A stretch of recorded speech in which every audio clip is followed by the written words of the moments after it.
야곱이 거기서 밤을 지내고 그 소유 중에서 형 에서를 위하여 예물을 택하니 암염소가 200이요 순염소가 20이요 암양이 200이요 순양이 20이요 전나는 낙타 30과 그 새끼요 암소가 40이요 황소가 10이요 암나귀가 20이요 그 새끼 나귀가 10이라. 그것을 각각 때로 나누어 종들의 손에 맡기고 그의 종에게 이르되 나보다 앞서 건너가서 각대로 거리를 두게 하라. 그가 또 앞선 자에게 명령하여 이르되 내 형 에서가 너를 만나 묻기를 내가 누구의 사람이며 어디로 가느냐 내 앞에 것은 누구의 것이냐 하거든 대답하기를 주의 종 야곱의 것이요 자기 주 에서에게로 보내는 예물이오며 야곱도 우리 뒤에 있나이다 하라.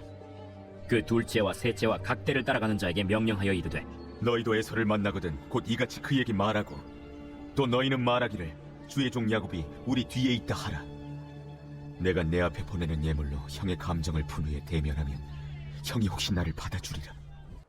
라반에게서 벗어나는 데 성공한 야곱은 고향이 가까워질수록 두려움 또한 커갔습니다. 그 이유는 형 에서를 만나야 한다는 사실 때문이었는데요. 미리 종을 앞서 보내 형의 마음이 어떤지 살펴보았는데 형이 400명을 거느리고 달려오고 있다는 소식을 듣게 됩니다.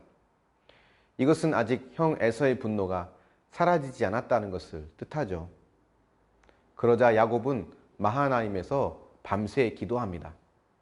그리고 형 에서를 위한 예물을 택해서 형에게 보내게 됩니다. 형의 노를 누그러뜨리기 위한 야곱의 노력이라고 볼 수 있습니다. 14절부터 나오는 예물의 목록을 보면 암염소, 순염소, 암양, 순양, 낙타, 황소, 암나귀 등 그가 보낼 수 있는 최선의 예물을 보냅니다. 어떤 위기를 만났을 때 우리가 해야 할 태도는 크게 두 가지입니다. 기도하는 것과 또 그에 따른 행동입니다.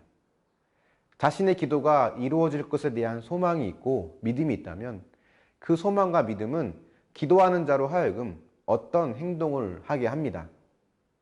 기도했다고 아무런 액션도 취하지 않는 것을 믿음이라고 보지 않습니다. 사도행전 12장에 보면 초대교회 성도들이 베드로의 석방을 위해서 기도합니다. 그러자 하나님께서 천사를 보내셔서 기적같이 베드로를 감옥에서 꺼내주시죠. 감옥에서 나온 베드로가 성도들이 모여 기도하던 곳으로 가는데요. 문을 열어주던 여종 로데가 깜짝 놀라서 기도하던 사람들에게 베드로가 문 밖에 있다고 말을 합니다. 그러자 다들 뭐라고 했나요? 네가 미쳤구나 라고 합니다. 기도는 했지만 기도대로 될 것이라는 기대가 없었던 거죠. 믿음의 기도는 기대를 갖게 하고 그에 따른 행동을 하게 합니다. 야곱이 형에게 예물을 보내는 행동은 기도한 것이 이루어질 것에 대한 기대하는 마음에서 나온 것이라고 볼 수 있습니다. 하지만 그렇다고 해서 야곱에게 두려움이 완전히 사라진 것은 아니었습니다. 예물을 보내고 자신은 맨 뒤로 빠집니다. 형을 만날 것에 대한 두려움 때문에 직면하기에는 아직 불안하고 두려움이 남아있던 것입니다.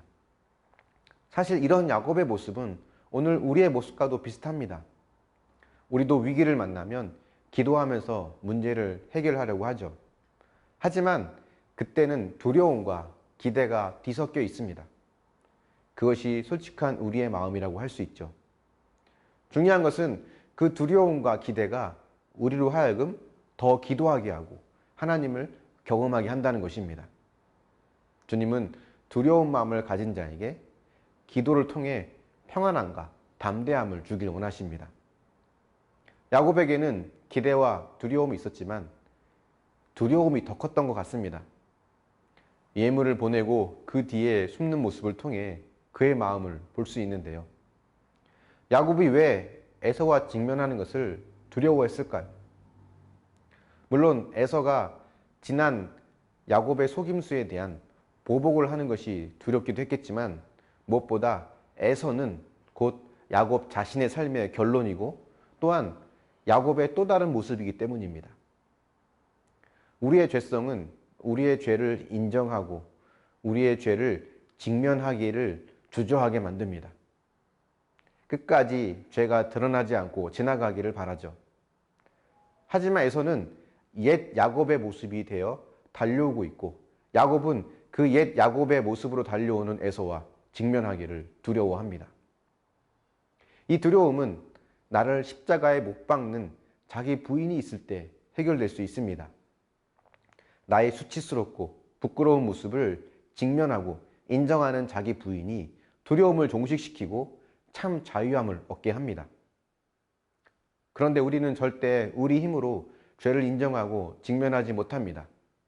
어떻게든 무화과 나무 잎으로 부끄러움을 감추려고 하죠. 그런데 진정한 자유함은 내가 그런 부끄러운 존재임을 인정하고 그분이 지어주신 가죽옷을 입어야 얻을 수 있습니다. 그래서 우리에게 가죽옷이 되어주기 위해 피 흘려주신 예수님이 필요한 것입니다. 이미 내가 당할 수치와 부끄러움을 십자가에서 당하신 예수님께서 우리에게 참 자유와 기쁨을 주실 것을 기억하시고 나의 죄를 인정하고 고백함으로 참 자유를 누릴 수 있는 저와 여러분이 되길 축원합니다. 묵상해 보십시오.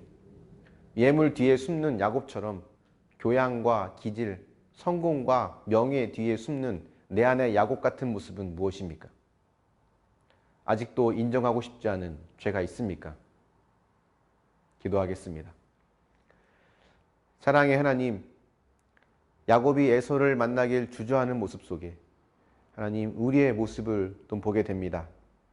자신의 옛 모습과 같은 에서가 달려오는 것이 야곱에게 두려움이 되는 것은 그의 또 다른 모습을 직면해야 되는 것이기 때문임을 보게 됩니다.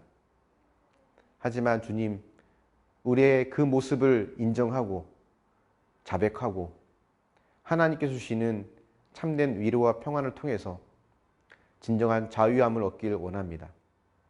언제까지 숨기고 감추고 숨는 것이 하나님, 우리가 살아가는 방식이 되지 않게 해주시고 연약한 모습 그대로 주님께 나아가며 때론 감당해야 될 수치와 부끄러움 또한 감당할 수 있는 믿음의 삶을 살게 하여 주시옵소서.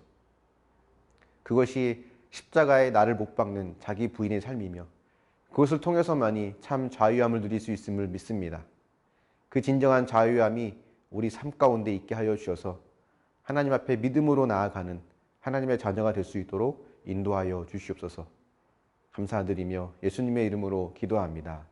아멘.